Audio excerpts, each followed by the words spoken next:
পার্থে প্রথম টেস্ট শুরুর আগেই মাঠের বাইরে খেলা শুরু করে দিয়েছে টিম অস্ট্রেলিয়া। প্রাক্তন থেকে বর্তমান অজি প্লেয়াররা ভারতীয় প্লেয়ারদের একের পর এক আক্রমণ করেই চলেছে।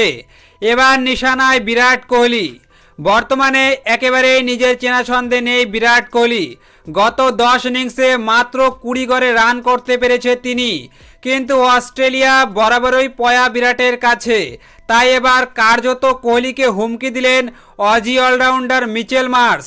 কোহলি যাতে কোনো মতেই বেশি রান করতে না পারে, অজি তারকা মিচেল মার্শ বলেছেন, কোহলি 30 রানে পৌঁছলেই ওর শরীর লক্ষ্য করে বল করব, কাঁধে বল দিয়ে আঘাত করার চেষ্টা করব, ওকে উস্কে দিতে চাইব, ওকে যে কোনোভাবেই আউট করতে হবে।